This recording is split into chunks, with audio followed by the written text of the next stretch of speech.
नमस्कार दोस्तों, सिविल्स लक्ष्य क्लासेज में आपका हार्दिक स्वागत है। और हम राजस्थान नगर पालिका एक्ट 2009 पढ़ रहे थे, जिसके तहत हमने अध्याय 1 कंप्लीट कर लिया था, जिसमें हमने धारा 1 व 2 पढ़ी थी। इसके अलावा हमने धारा 2 के तहत 3 से 10 तक हम पढ़ चुके थे पिछली क्लास में।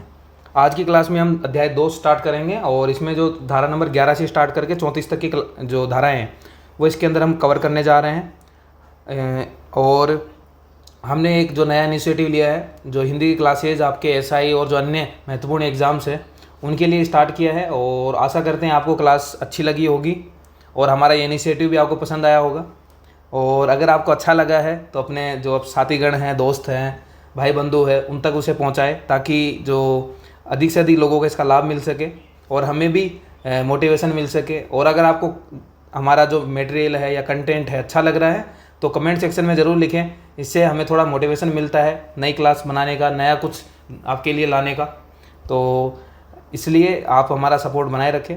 इसी के साथ मैं अपनी क्लास शुरू करने जा रहा हूँ। आज हम अध्याय 2 की बात करेंगे, जिसका नाम मैं आपको पहले ही बता चुका हूँ, नगर पालिका गठन एवं शासन। ठीक है, इसमें हम धारा 3 से 50 तक पढ़ेंगे। और पहले मैं आपको इसके अंदर हम धारा 11 से 34 तक पढ़ेंगे आज की क्लास में। टोटल इसमें 3 से 50 तक की धाराएं शामिल हैं। 11 से 34 की बात करें तो स्टार्ट करते हैं धारा नंबर 11, जिसके अंदर लिखी है निर्वाचन के लिए नगर पालिका के निर्वाचन, मतलब जो नगर पालिका के चुनाव कराए जाएंगे वो किस प्रकार से होंगे, उसकी जानकारी हमें 11 के अंदर मिलती है। धारा नंबर 12 की बात करें, इसमें राज्य निर्वाचन आयोग के कार्यों का प्रत्यायोजन, मतलब जो राज्य निर्वाचन आयोग है वो अपने कार्य किसके माध्यम से किसको डेलीगेट करेगी, किसको प्रत्यायोजित करेगी, उसकी बात जानकारी हमें धारा 12 के अंदर दी गई है। बात करें धारा 13, जिसके अंदर प्रत्येक वार्ड के लिए निर्वाचन नामावली, यानी जो वार्ड होगा उसके अंदर क्या बनाई जाती है, एक मास्टर रोल बनाया जाता है, निर्वाचन नामावली बनाई जाती है, उसकी जानकारी हमें इसके अंदर मिलती है। बात करें धारा 14, इसके अंदर लिखा है कि निर्वाचन नामावली में रजिस्ट्रीकरण यानी पंजीकरण के लिए आपके पास अयोग्यताएं क्या क्या होगी, मतलब कौन उसके लिए अयोग्य होगा, कौन अपना नाम निर्वाचन नामावली में शामिल नहीं करवा सकता, इसकी जानकारी 14 के अंदर मिलेगी। धारा 15 की बात करें, इसके अंदर मिथ्या घोषणा, मिथ्या यानी होता है झूठ, यानी अगर कोई झूठी सूचना देता है अपना नाम इसके अंदर जुड़वाने के लिए, किसमें, निर्वाचन नामावली में, तो उसको क्या सज़ा मिल सकती है, क्या दंड मिलेगा, उसकी जानकारी धारा 15 के अंदर हमें मिलती है। 16 और 17 के में 2 अधिकारियों की बात की जाती है। एक होता है CEO यानी चीफ इलेक्शन ऑफिसर, और एक होता है DEO डिस्ट्रिक्ट इलेक्शन ऑफिसर। इसकी चर्चा हम करेंगे 16 और 17 के तहत।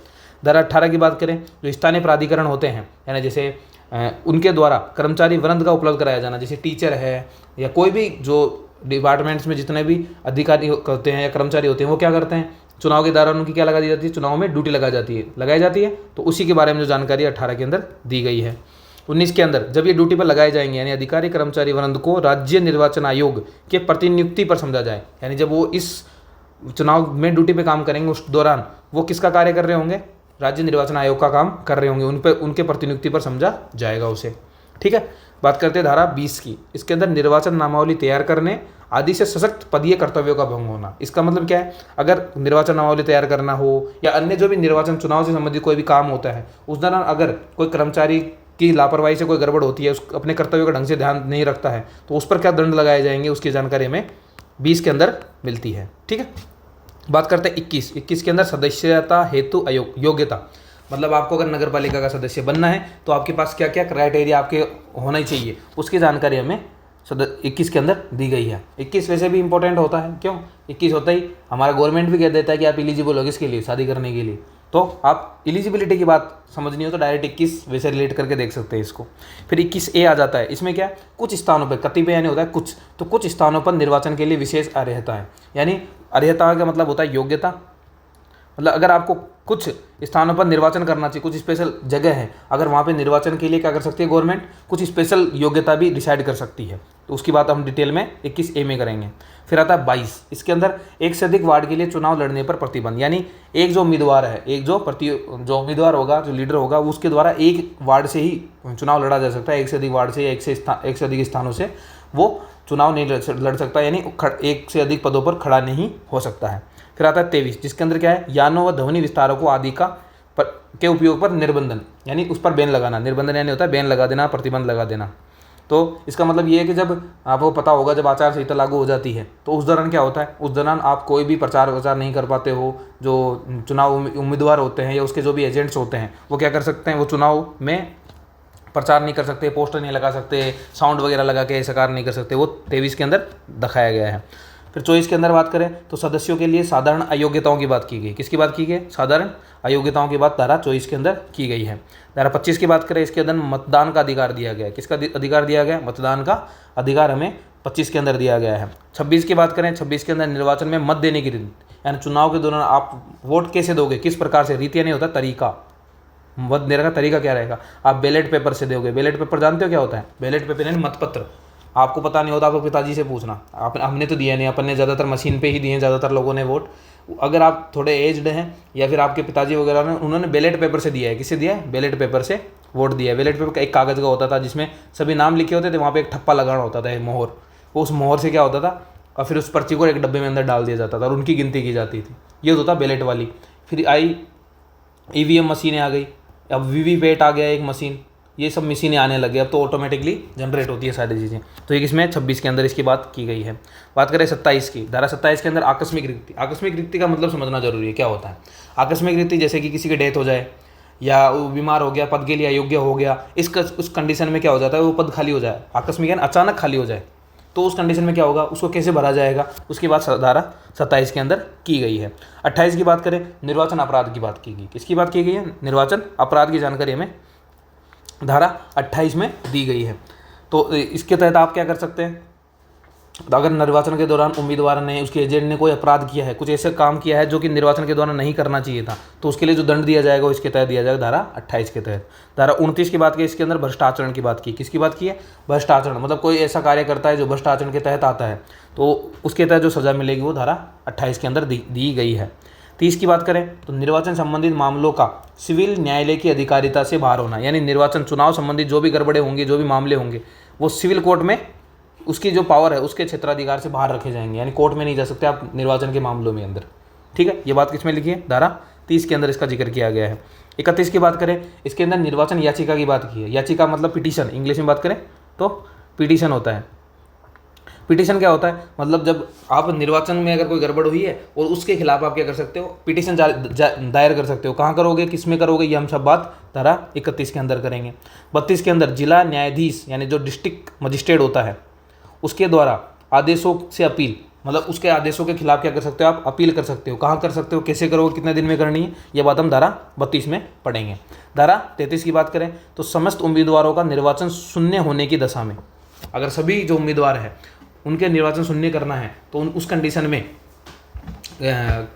कंडीशन में क्या होगा, कैसे किया जाएगा, कितने होने चाहिए, 2/3 है उससे ज़्यादा, इस सब की जानकारी 33 के अंदर दी है। और जो हमारी आज की अंतिम धारा रहेगी वो है आदेशों और विनिश्चयों की अंतिमता, यानी जो भी डिसीजन होगा, जो भी ऑर्डर निकलेंगे इनके द्वारा, उसका जो लास्ट डिसीजन है वो किस प्रकार से किया जाएगा, इसकी बात धारा हमारे 34 के अंदर की जाती है। ठीक है, तो आज हम ये 11 से 34 धाराएं पढ़ेंगे। इनको मैंने आपको एक बार डिटेल से हल्का फुल्का बताया इनके बारे में, और हम इनको अब डिटेल से एक एक करके चर्चा करते हैं। ठीक है, तो सबसे पहले बात करेंगे हम धारा नंबर 11 की। किसकी बात कर रहे हैं? धारा 11 की।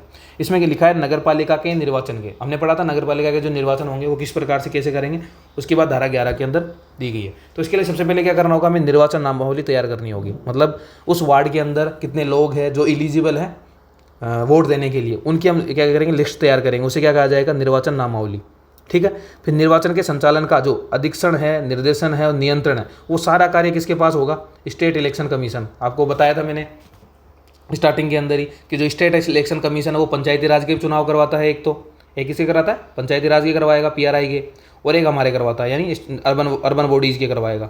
ठीक है, नगर पालिका, नगर निगम, नगर परिषद, इनके दोनों को चुनाव करवाने का काम किसका होता है? State election commission.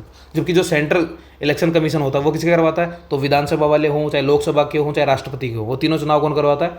जो सेंट्रल वाला जो इलेक्शन कमीशन होता है उसके द्वारा वो कार्य करवाया जाता है। कौन सी धारा के अंदर, आर्टिकल के अंदर आता है? तो आर्टिकल 243 के और 243 जेड ए, इन दोनों धाराओं के दोनों अनुच्छेदों के अंदर इसको रखा जाता है। ठीक है, तो इसकी बात हम आराम से यहाँ समझ सकते हैं।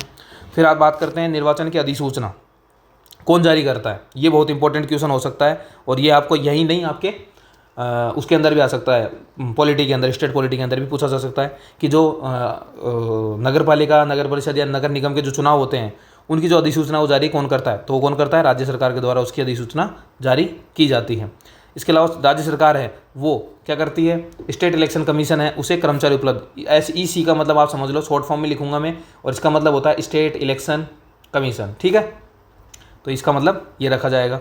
तो जो राज्य सरकार है वो क्या करेगी, इसको क्या कराती है, कर्मचारी देगी। कर्मचारी देना ही पड़ेंगे क्योंकि जो इलेक्शन कमीशन उसके पास इतने सदस्य नहीं है कि वो पूरा का पूरा स्टेट में इतने बड़ा चुनाव करा सके, इसलिए जो राजस्थान सरकार होती है उसके द्वारा इसको कर्मचारी उपलब्ध करवाए जाते हैं।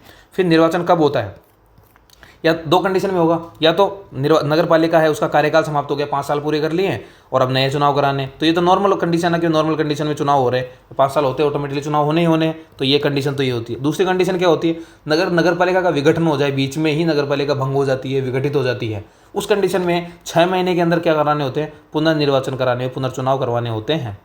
ठीक है, पुनर्निर्वाचन होता है उस दौरान।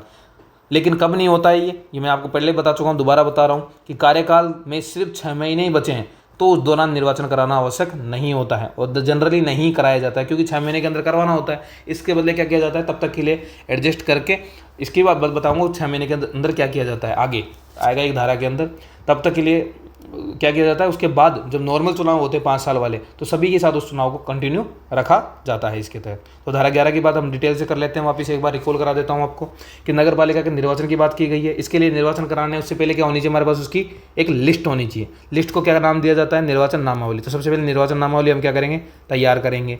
फिर निर्वाचन का सारा काम किसका होता है, अधीक्षण हो चाहे निर्देशन हो चाहे नियंत्रण हो, कौन कंट्रोल करता है, कौन डायरेक्शन करता है, कौन उसको सुपरविजन करता है, वो सारा कार्य सारा का सारा स्टेट इलेक्शन कमीशन के पास जाता है, जो कि हमारे अनुच्छेद 243 के मतलब जब पंचायती राज का कराता है तो के में जाता है, और जब 243 जेड है जब ये किसका करवाता है, अर्बन बॉडीज का करवाता है, यानी नगर पालिका, नगर निगम और नगर परिषद वगैरह कराता है, तब उस तरह 243 जेड ए के तहत पावर लेकर ये काम करता है। फिर आता है निर्वाचन की अधिसूचना जारी कौन करता है, वेरी इंपॉर्टेंट क्वेश्चन, अच्छे से याद रखो, राजस्थान सरकार के द्वारा निर्वाचन की अधिसूचना जारी की जाती है। ठीक है, इसके अलावा राजस्थान सरकार क्या करती है, स्टेट इलेक्शन कमीशन को कर्मचारी उपलब्ध कराने का भी काम करती है। ये वाली धाराएं अलग अलग जगह मिलेगी आपको, 11 के अंदर मिलेगा कि राज्य सरकार उपलब्ध करवाती है, फिर हम एक धारा में पढ़ेंगे वहाँ पढ़ेंगे हम स्थानीय प्राधिकारी उपलब्ध कराता है कर्मचारी, फिर हम एक जगह और पढ़ेंगे। तो इस तरह से आप कंफ्यूजन नहीं होगा, मैं आपको क्लियर करता जाऊँगा, पर या समझना जरूरी है क्योंकि ये क्वेश्चन मिक्स किया जा सकता है, अच्छा लेवल का क्वेश्चन बन सकता है यहाँ से। ठीक है, तो एक चीज़ ये है। इसके अलावा निर्वाचन कब कराए जाएंगे, या तो नॉर्मली 5 साल कार्यकाल पूरा कर लिया हो नगर पालिका ने तब करवा देंगे, या फिर जब उसका विघटन हो जाएगा 6 महीने के अंदर चुनाव कराना होता है, कब नहीं करवाएंगे, जब उसका कार्यकाल में पूरा होने में 6 महीने ही बचे हों, तो उस कंडीशन में निर्वाचन कराना आवश्यक नहीं होता है। तो ये तो हो गई हमारी 11 वाली कंप्लीट। आगे चलें, धारा नंबर 12 की बात करते हैं। धारा 12 में लिखा है राज्य निर्वाचन आयोग के कार्यों का प्रत्यायोजन, यानी उसका डेलीगेशन। भाई जो स्टेट इलेक्शन कमीशन है वो अपना कार्य किसके माध्यम से करवाएगा, तो उसका डेलीगेशन 2 जनों को कर सकता है, या तो उप निर्वाचन आयुक्त। इसके अंदर होता क्या है, एक तो निर्वाचन आयुक्त होता है, बस अकेला ही तो बंदा होता है इसके अंदर, और तो कोई होता ही नहीं है। तो या तो क्या कर सकता है, वो उप निर्वाचन आयुक्त है वो बनाकर उसके पास ये अपनी पावर डेलीगेट कर सकता है, या फिर जो इसका सचिव होता है, जो स्टेट इलेक्शन कमीशन का सचिव होता है, उसके पास पावर डेलीगेट कर दी जाती है, उसको पावर दे दी जाती है कि आप चुनाव करवाओ, तो वो कार्य इसके पास चला जाता है। तो ये हम 2 तरीके से पावर डेलीगेशन करते हैं, वेरी इंपॉर्टेंट है, याद रख सकते हैं, दोनों ही पूछे जा सकते हैं, अच्छा क्वेश्चन बनता है धारा 12 से। क्या है कि राज्य निर्वाचन आयोग अपने कार्य किसको सौंपता है, या तो सचिव जी को सौंपता है, या फिर जो उप निर्वाचन आयुक्त है उसको सौंपता है, सिंपल बात है। ठीक है, फिर आती है धारा नंबर 13। धारा नंबर 13 ये क्या होता है, प्रत्येक वार्ड के लिए निर्वाचन नामावली, कि प्रत्येक वार्ड के अंदर नामावली कैसे तैयार की जाएगी, कौन तैयार करेगा, इसकी जानकारी हमें धारा 13 के अंदर मिलेगी। तो धारा 13 में लिखा निर्वाचन नामावली तैयार की जाएगी बाय ERO, ये शब्द हमें याद रखना है, क्या है ERO इंग्लिश में, E यानी इलेक्शन, R यानी रजिस्ट्रीकरण ऑफिसर, यानी निर्वाचन रजिस्ट्रीकरण अधिकारी। निर्वाचन के लिए जो रजिस्टर करेगा उसका जो अधिकारी है उसे कहते हैं निर्वाचन रजिस्ट्रीकरण अधिकारी। और इसकी हेल्प के लिए बहुत सारे AERO लगाए जाएंगे। AERO यानी असिस्टेंट इलेक्शन रजिस्ट्रीकरण ऑफिसर, रजिस्ट्रेशन ऑफिसर यानी, और ये एक से ज़्यादा हो सकते हैं। तो एक तो लगाया जाएगा ERO और एक से अधिक लगाए जाएंगे AERO। ठीक है, और इन दोनों की नियुक्ति कौन करता है ये समझना है हमें। नियुक्ति करेगा, इसकी भी हो चाहे इसकी, दोनों की नियुक्ति राज्य निर्वाचन आयोग की सलाह, ये खुद करता है, किसकी सलाह पर, राज्य सरकार की सलाह पर। तो राज्य सरकार क्या करती है, सलाह देती है कि भाई इन बंदों को लगा लो आप, तो राज्य निर्वाचन आयोग उन बंदों को लगा लेता है, उन सदस्यों को लगा लेता है। ठीक है, तो 13 के अंदर क्या पढ़ा हमने कि निर्वाचन नामावली तैयार करने का काम किसका होता है, तो एक होता है ERO और उसके नीचे बहुत सारे AERO काम करेंगे। ठीक है, ये सारे मिलकर क्या करते हैं, निर्वाचन नामावली तैयार करते हैं। दोनों की अपॉइंटमेंट कौन करता है, तो SEC के द्वारा किया जाता है, लेकिन इसको सलाह देने का काम करता है, इसको सलाह दी जाती है स्टेट गवर्नमेंट के द्वारा। तो ये अपने को एक डायग्राम दिमाग में फ्रेम कर लेना है कि भाई ईआरओ है, एईआरओ इसके नीचे, दोनों की नियुक्ति करेगा हमारा स्टेट इलेक्शन कमीशन, लेकिन उसको सलाह कौन देगा? स्टेट गवर्नमेंट के द्वारा सलाह दी जाएगी। ये हो गया काम। इसके बाद इसकी पंजीकरण के लिए योग्यताएं क्या होगी? भाई अयोग्यता तो अगली धारा में पढ़ेंगे अपन, लेकिन योग्यताएं क्या होगी? ये दो ही योग्यता है। कौन कौन सी? एक तो 18 साल का हो जाना चाहिए। कितनी तारीख को? 1 जनवरी को। मान लो कैसे, इसको भी समझना है। जैसे कि इस बार 2025 में चुनाव होने हैं अक्टूबर में, ठीक है, अक्टूबर में मान लिया जो नगर पालिका के चुनाव होने हैं, तो अगर आप 1 जनवरी 2025 को 18 साल के हो जाते हो, 18 वर्ष के हो जाते हो, तो आप वोट दे सकते हो, आप वोट दे सकते हो। इसका मतलब ये आगे समझ, इस तारीख से पहले होना चाहिए। ऐसा नहीं है कि आप अक्टूबर, मान लो 25 अक्टूबर को हो रहा है, 24 अक्टूबर 2025 को आप 18 साल के हो रहे हो तो आप वोट नहीं दोगे। मतलब चुनाव के एक दिन पहले से मतलब नहीं, इसमें डेट फिक्स की हुई है कि 1 जनवरी को ही, जिस साल चुनाव होंगे उस साल की 1 जनवरी तक आप क्या होने चाहिए? 18 साल के ऊपर हो जाने चाहिए हो, ठीक है। तो आप चुनाव में वोट दे पाओगे, ठीक है। फिर अगला आ जाता है मामूली तौर पर निवासी। कौन? मामूली तौर पर निवासी। एक ये लाइन लिखी हुई है इसमें, निवासी तो होना ही चाहिए, लेकिन किस तरह का? मामूली तौर पर निवासी होना चाहिए। तो इस मामूली तौर का मतलब हमें अच्छे से समझना है। इससे क्वेश्चन बन सकता है, बहुत अच्छा क्वेश्चन बन सकता है, क्योंकि इसकी डेफिनेशन, मामूली तौर की जो डेफिनेशन है वो हमारे इसमें एक्ट के अंदर पर्टिकुलर लिख के दी हुई है, ठीक है। तो मामूली तौर के अंदर कौन कौन शामिल होता है और कौन कौन शामिल नहीं होता, इन दोनों को मैंने यहाँ पर लग करके लिखा हुआ है आपके लिए। तो कौन शामिल है? तो मान लो अगर अपना एरिया नगर पालिका चाकसू नगर पालिका है, ठीक है, और यहाँ से एक बंदा क्या बना हुआ है? एमएलए बना हुआ है, और एक अपने शिवदासपुरा है, और वहाँ से एक बंदा एमएलए बना हुआ, एमपी बना हुआ है। आगे समझ में? तो अगर जो चाकसू की बात करेंगे तो चाकसू का जो बंदा एमएलए बना हुआ है वो बैठेगा तो कहाँ पर? जयपुर में बैठेगा, जयपुर में बैठेगा, जयपुर तो नगर निगम है। लेकिन जो उसके पास जो निवासी वाला पद रहेगा वो किसका रहेगा? चाकसू वाला ही रहेगा।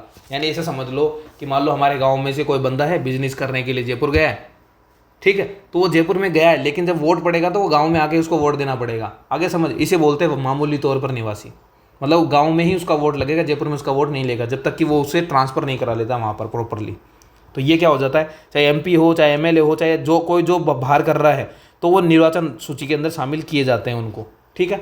फिर आते हैं कौन शामिल नहीं होता। ये इंपॉर्टेंट बन सकता है, कुछ इसमें जो दिए हुए हैं। जैसे कि एक मानसिक रोगी है, उसको हम कभी भी वोट देने के लिए एलिजिबल नहीं मानते हैं, तो मानसिक रोगी इसके अंदर शामिल नहीं किए जाते हैं।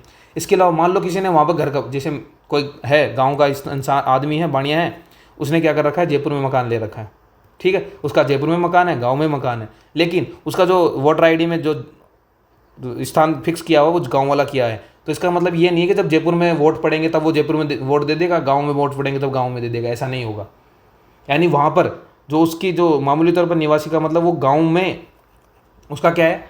मेन अभी के टाइम लिस्टेड है वो गाँव में, तो वो वहीं पर वोट दे सकता है। अगर मान लो वो जयपुर में मकान बना लेता है, वहाँ रहता भी है और वहाँ प्रॉपरली अपने राशन कार्ड वगैरह डॉक्यूमेंट वहीं पे सेटल कर लेता है, सारा आधार कार्ड वगैरह, तो वो फिर जयपुर के अंदर क्या कर सकता है? वोट देने का अधिकारी हो जाता है। आगे समझ में?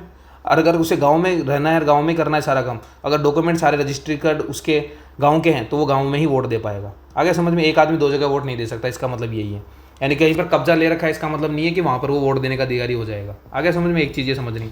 इसके अलावा जेल, मान लो कोई कैदी है और उसने कहीं और गड़बड़ किया और वो तिहाड़ जेल में पड़ा है, तो ऐसा नहीं है कि तिहाड़ जेल में होगा तो तिहाड़ में जाके वो कहीं वो वोट दे देगा, नहीं, ऐसा नहीं होगा। वैसे पहली बात तो कैदियों को वोट देने का अधिकार वैसे भी नहीं है, और अगर मान लो अगर ऐसा कुछ कर भी देती है तो गवर्नमेंट वो वोट वहीं दे सकता है जहाँ पर उसका नाम वोटर आईडी में, वोटर लिस्ट में नाम है।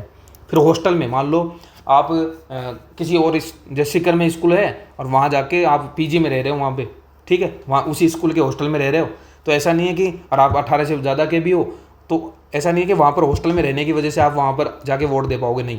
इसका मतलब आप निवासी तो अपने घर के रहोगे और वहाँ पर आप अपने किसी पर्पज़ की वजह से वहाँ रह रहे हो, ठीक है, तो वो वाला भी नहीं दे सकता। आप मान लो कहीं ताजमहल घूमने गए, वहाँ होटल बुक कर लिया और वहाँ पे इलेक्शन चल रहे हैं, तो आप वोट वहाँ नहीं दे सकते, अपने घर पे दोगे।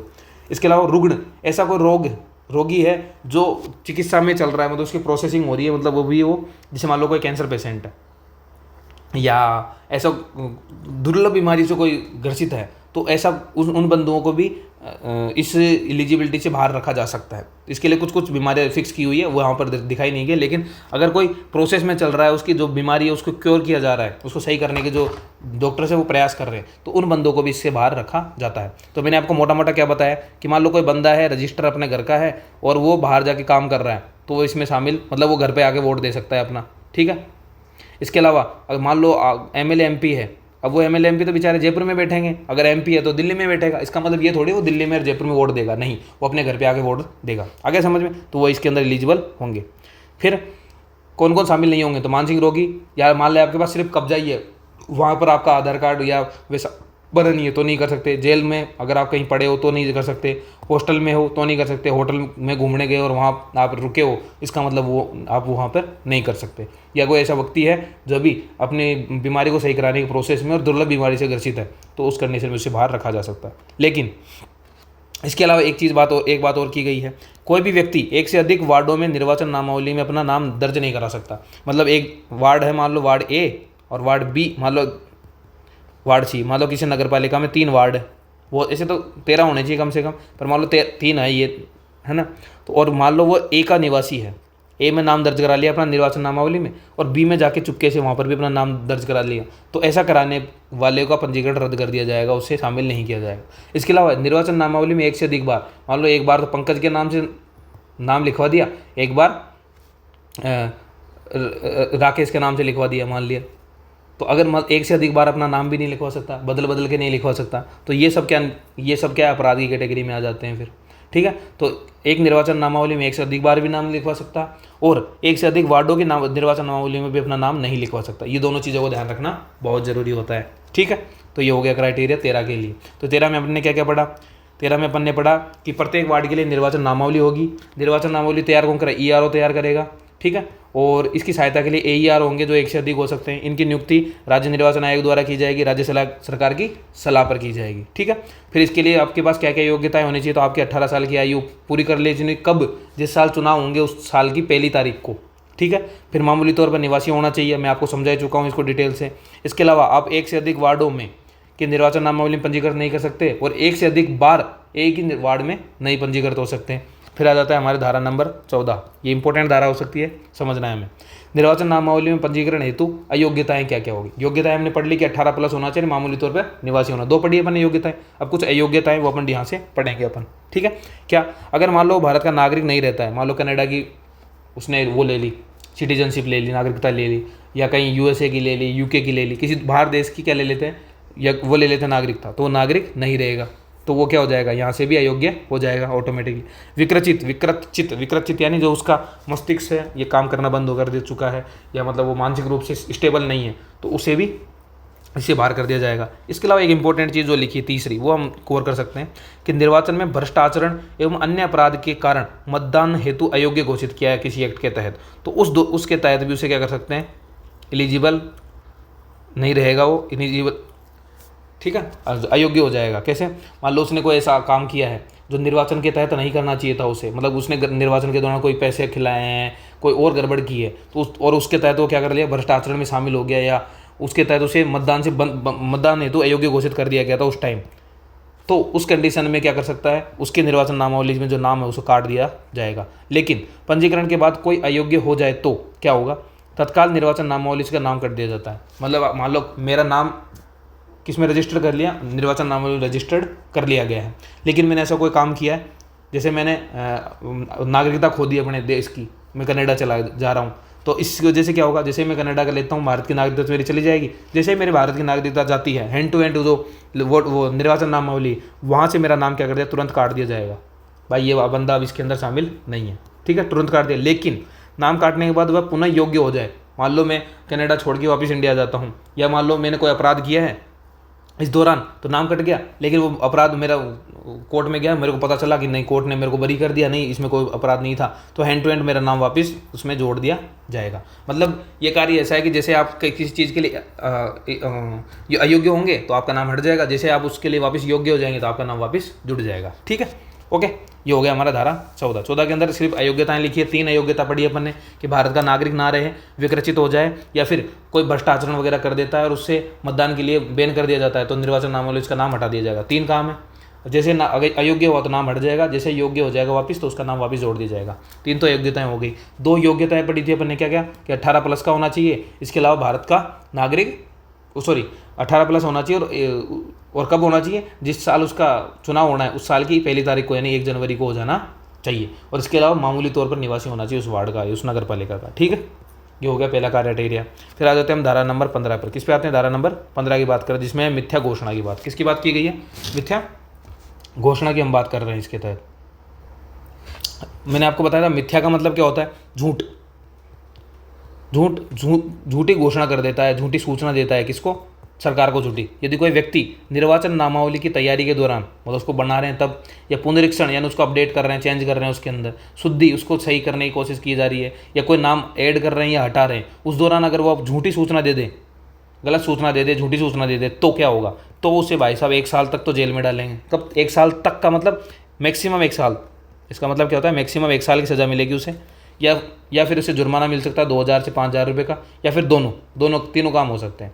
या तो भाई उसको कारावास मिल जाएगा 1 वर्ष तक का, या जुर्माना लगेगा 2000 से 5 साल का। ये दोनों के दोनों उसके दंड उसे दिए जा सकते हैं। तो ये जो दंड वाला है, ये पोर्शन पूछते भी है बार बार, तो हम इसको अच्छे से याद करेंगे कि धारा 15 में मिथ्या घोषणा यानी झूठी घोषणा की बात की जाती है। किससे संबंधित है मिथ्या घोषणा? निर्वाचन नामावली में अपना नाम लिखवाने, हटाने या उसके शुद्धिकरण से संबंधित तैयारी के दौरान अगर झूठी सूचना देता है तो 1 साल तक की सज़ा मिल सकती है, 2000 से 5000 का जुर्माना, या फिर दोनों सजाएं उसे दी जा सकती है। ठीक है, धारा 15 ये है। फिर आ जाते हैं धारा 16 के अंदर। सिंपल धारा है। 16 और 17 के अंदर आपको 2 अधिकारी बताए थे मैंने, सीईओ और डीईओ। सीईओ यानी मुख्य निर्वाचन अधिकारी, और डीईओ यानी जिला निर्वाचन अधिकारी, डिस्ट्रिक्ट। ठीक है, इसकी नियुक्ति कौन करता है? तो इसकी नियुक्ति राज्य सरकार के द्वारा की जाएगी। नियुक्ति राज्य निर्वाचन द्वारा राज्य सरकार के, वही है जैसे ईआरओ के पढ़े थे अपन ने कि नियुक्ति कौन करेगा? एसईसी करेगा, यानी स्टेट इलेक्शन कमीशन करेगा। किसकी सलाह पर? स्टेट गवर्नमेंट की। इसमें वही बात है कि नियुक्ति कौन करेगा? तो एसईसी करेगा। किसकी सलाह पर करेगा? स्टेट गवर्नमेंट की सलाह पर करेगा। सिंपल बात याद रह जाएगी। इसके काम क्या रहेंगे? तो राज्य के अंदर निर्वाचन संचालन करना, निर्वाचन का जितना भी काम हो उसको देखना, समझाना, कैसे काम चलाना है, उन सब के बारे की जानकारी हमें किसमें मिलेगी? निर्वाचन इसके कार्य जो है सारा का सारा कौन संभालेगा? तो मुख्य निर्वाचन अधिकारी को सारा कार्य संभालना होगा। फिर बात करते हैं निर्वाचन नामावली की तैयारी और पुनरीक्षण का काम भी इसका ही होगा। वह देखेगा कि जो तैयारी चल रही है, जो निर्वाचन नामावली बना रही है वो सही तरीके से बन रही है नहीं बन रही है, उनको चेक करना, उनको अपडेट करवाना, वो सब काम किसका होता है? जो मुख्य निर्वाचन अधिकारी है उसी का होता है। ठीक है, इसके अलावा किसके अंडर में काम करेगा? तो डायरेक्टली एसईसी के यानी स्टेट इलेक्शन कमीशन के अधीक्षण, निर्देशन और नियंत्रण। ये 3 शब्द हमेशा याद रखने। अधीक्षण यानी सुपरविजन, निर्देशन यानी डायरेक्शन, और नियंत्रण यानी कंट्रोल के अंदर काम करता है। ठीक है, तो ये एसईसी के अंदर काम करेगा कौन? सीईओ। और इसकी नियुक्ति कौन करता है? तो एसईसी करता है। किसकी सलाह पर? स्टेट गवर्नमेंट की सलाह पर काम करता है। क्या क्या काम होंगे? 2 काम, निर्वाचन चलाने का काम होता है, कैसे चुनाव करवाने वो बात, और दूसरी जो निर्वाचन नामावली उसको तैयार करने का काम इसका होता है। ठीक है, ये बात पढ़ी अपन ने। फिर आते हैं धारा नंबर 17 के अंदर, जिसमें जिला निर्वाचन अधिकारी की हम बात करेंगे। ठीक है, डीईओ। इसकी नियुक्ति वही राज्य निर्वाचन आयोग के द्वारा की जाएगी और राज्य सरकार के सलाह पर की जाएगी। ठीक है, ओके। और एक जिले में 1 से अधिक डीईओ लगाए जा सकते हैं, यानी ऐसा नहीं है कि एक जिले के अंदर एक ही डिस्ट्रिक्ट इलेक्शन ऑफिसर वो लगाया जाएगा, क्योंकि एक कोई जिला बड़ा हो सकता है, जनसंख्या बड़ी हो सकती है, तो वहाँ पर 1 से अधिक भी डीईओ लगाए जा सकते हैं। ठीक है, जैसे जयपुर है, बड़ा जिला है, तो वहाँ पे 1 से अधिक लगाए जा सकते हैं, इसमें कोई प्रॉब्लम नहीं है। फिर बात करते हैं जिले की नगर पालिकाओं में निर्वाचनों का संचालन संबंधित जो समस्त कार्य हैं, समन्वय है और पर्यवेक्षण का काम है, वो सब कौन किसके द्वारा किया जाता है? तो ये डीईओ के द्वारा किया। जिले के अंदर वो तो क्या करेगा? सीईओ है, सीईओ पूरे जिले को देखेगा, डीईओ अपने जिले को देखेगा। ठीक है, ये समझना जरूरी है। फिर ये किसके नीचे काम करता है? तो एसईसी और सीईओ द्वारा सौंपे गए अन्य कार्य हैं वो भी इसके द्वारा किए जाते हैं, और मेनली ये काम किसके नीचे करेगा? तो एसईसी। तो ये सीक्वेंस में समझना है। क्या समझा मैंने? एसईसी है, उसके नीचे काम कौन करता है? सीईओ काम करता है, और सीईओ के नीचे काम कौन करता है? डीईओ काम करता है। ठीक है, तो जो सीईओ है वो तो इसके अंडर में काम करता है, और जो डीईओ है वो इसके अंडर में काम करता है। ठीक है, ये तो पूरे जिले में काम करता है, और ये पूरे राज्य के अंदर काम करता है। ठीक है, पूरे राज्य को संभालने का काम होता है, अपने जिले को काम संभाल करता है। ठीक है, ये एक ही हो सकता है, और ये एक ही जिले के अंदर बहुत सारे हो सकते हैं, 1 से अधिक भी हो सकते हैं। ये समझना जरूरी है। दोनों की नियुक्ति कौन करता है? दोनों की नियुक्ति स्टेट इलेक्शन कमीशन ही करता है। और किसकी सलाह पर करता है? तो जो स्टेट गवर्नमेंट है उसकी सलाह पर नियुक्ति इनकी की जाती है। काम लगभग सेम ही है दोनों की, संचालन करना है, निर्वाचन नामावली तैयार करनी है। फिर आता है धारा नंबर 18। धारा 18, स्थानीय प्राधिकारियों आदि के को कर्मचारी बंद उपलब्ध करवाना। ये पढ़ चुके हम। वह कैसे कि जैसे हमारे टीचर है या अन्य जो भी स्टाफ्स होते हैं अधिकतर हर डिपार्टमेंट के, चाहे अकाउंटेंट हो चाहे कुछ ही हो, वो सारे के सारे वीडियो पटवारी सारे के सारे क्या करते हैं? चुनाव के अंदर इनकी ड्यूटियाँ लगा दी जाती और चुनाव के दौरान इन्हें सारा कार्य करना भी होता है। तो कौन इनको उपलब्ध करवाता है? तो स्थानीय प्राधिकारी इनको कर्मचारी उपलब्ध कराता है। किसके कहने पर करवाता है? तो सीईओ यानी मुख्य निर्वाचन अधिकारी, जो हम ऊपर पढ़ के हैं किसमें, धारा नंबर 16 के अंदर, वो बोलेगा किसको? स्थानीय प्राधिकारियों कि क्या करो भाई, कर्मचारी उपलब्ध कराओ। किसको करवाने? तो ईआरओ को। भाई ईआरओ जो निर्वाचन रजिस्ट्रीकरण अधिकारी है उसको क्या कराते हैं? कर्मचारी उपलब्ध कराएं। तो इसको कैसे समझेंगे? ऐसे समझना है कि भाई स्थानीय प्राधिकारी है। स्थानीय प्राधिकारी का मतलब बहुत सारे हो सकता है। स्थानीय प्राधिकारी जैसे हमारा बीकानेर वाला है तो वो बोलेगा टीचर्स को। जैसे हमारा अकाउंटेंट एसोसिएशन है, मतलब जो वो बोलेगा पूरे अकाउंटेंट जितने भी हैं। इसके अलावा जो बड़े बड़े ऑफिसर आरएस वगैरह हैं, आरटीएस वगैरह है, तो वो राजस्व मंडल है उसके द्वारा उनको ऑर्डर निकाले जाएंगे। पटवारी को ऑर्डर निकाले जाएंगे, वीडियो साहबों को ऑर्डर निकाले जाएंगे, बीडीओ को ऑर्डर निकाले, सभी को ऑर्डर निकालता है। ठीक है, तो ये सब स्थानीय प्राधिकारी होते हैं। ये किसको उपलब्ध करवा देंगे? तो ईआरओ है, उसे क्या कर देंगे? कर्मचारी देंगे, इन्हें ये कर्मचारी देंगे अपने। और किसके कहने पर? इसको कौन कहेगा? तो इसको कहेगा सीईओ साहब। तो सीईओ साहब स्थानीय प्राधिकारी को कहेंगे भाई अपने कर्मचारी उपलब्ध कराओ, और ये अपने कर्मचारी किसको दे देगा? ईआरओ को अपने कर्मचारी उपलब्ध करवा देगा। आगे समझ में ये बात? ठीक है, सिंपल है, कोई बड़ी खतरनाक चीज़ है नहीं, बिल्कुल सिंपल समझने वाली बात है। ओके, फिर बात करते हैं हम धारा 19 की। धारा 19 क्या है? अधिकारी और कर्मचारियों को राज्य निर्वाचन आयोग में प्रतिनियुक्ति पर समझा जाएगा। यानी निर्वाचन कार्य में संलग्न समस्त अधिकारी और जो कर्मचारी हैं वो राज्य निर्वाचन आयोग के अधीक्षण में, निर्देशन में और नियंत्रण में काम करेंगे और उनको प्रतिनियुक्ति पर समझा जाएगा। सिंपल है, मतलब उसके अंडर काम करेंगे, और उसके लिए काम कर रहे हैं तो उसके अंडर करने के लिए समझा भी उसके लिए नीचे ही जाता है उनको। ठीक है, तो ये धारा 19 है सिंपल। धारा 20 पर आ जाते हैं हम। धारा 20 में क्या है? निर्वाचन नामावली तैयार करने आदि में प्रतीय कर्तव्यों का भंग होना। मैंने आपको समझाया था कि निर्वाचन नामावली बना रहे हैं या निर्वाचन का काम कर रहे हैं, चुनाव ड्यूटी कर रहे हैं, उस दौरान अगर कोई कर्मचारी गड़बड़ कर देता है, अधिकारी कोई गड़बड़ कर देता है, कोई लापरवाही कर देता है और उसकी वजह से कुछ बड़ी गड़बड़ हो जाती है, तो उस दौरान देखो निर्वाचन कार्य के दौरान अधिकारी कर्मचारी द्वारा लापरवाही बरती जाती है तो उस दौरान उनको सजा मिलती है। क्या सजा मिलती है? देख लो भाई, कारावास मिल सकता है, 3 महीने से 2 साल तक की उनको सजा मिलती है। मिनिमम 3 महीने तो मिलेगी और मैक्सिमम 2 साल तक की उन्हें सजा दी जाती है। जुर्माना है उन पर 1000 से 2000 का जुर्माना लगा के छोड़ा जा सकता है, या फिर दोनों की दोनों सजा भी उन्हें दी जा सकती है। ठीक है, ये हमें याद रखना है। इसके अलावा जो ये सजा दी जाएगी वो कोर्ट खुद से नहीं दे सकती, मतलब खुद से संज्ञान नहीं लेगी। संज्ञान का मतलब भी समझना है। स्वतः संज्ञान ये एक शब्द होता है, आप बहुत पॉलिटी के अंदर ही पढ़ोगे स्वतः संज्ञान क्या होता है। तो स्वतः संज्ञान यानी स्वतः यानी खुद अपने आप से, और संज्ञान यानी अपने संज्ञान में लेना, अपने समझ में लेना। जैसे कि मान लो कोर्ट का जो जज है सुबह जा रहा था, ऑफिस जा रहा है, उस दौरान अखबार खोला उसने और गाड़ी में बैठे बैठे अखबार खोला, अखबार में पढ़ा कि प्लास्टिक खाने से एक गाय की मौत हो गई। ठीक है, तो उसने सोचा यार प्लास्टिक खा रहे हैं, प्लास्टिक बैन भी है, फिर भी लोग गाय प्लास्टिक कैसे खा रही है? तो वो क्या कर सकता है? जैसे कोर्ट पहुंचा, उसने स्वतः संज्ञान लिया। स्वतः संज्ञान मतलब खुद ने सोचा कि ये गड़बड़ हो रही है, तो उस पर जाके एक ऑर्डर निकाल दिया कि भाई अब से प्लास्टिक यूज करने पर जुर्माना लगाया जाएगा, और 100 रुपये का जुर्माना ऑर्डर निकाल दिया उन्होंने। तो ये क्या किया उन्होंने? जज ने खुद स्वतः संज्ञान लिया, खुद से ही इसको कर दिया। तो इस मामले में, कौन से वाले मामले में? ये निर्वाचन वाले मामले में कोर्ट स्वतः संज्ञान नहीं लेगा, स्वतः संज्ञान नहीं लेगा। ठीक है, तो कौन लेगा? कैसे करेगा? तो शिकायत करने पर करेगा। कब करेगा? कोई शिकायत करेगा तब जाके कोर्ट संज्ञान लेगा।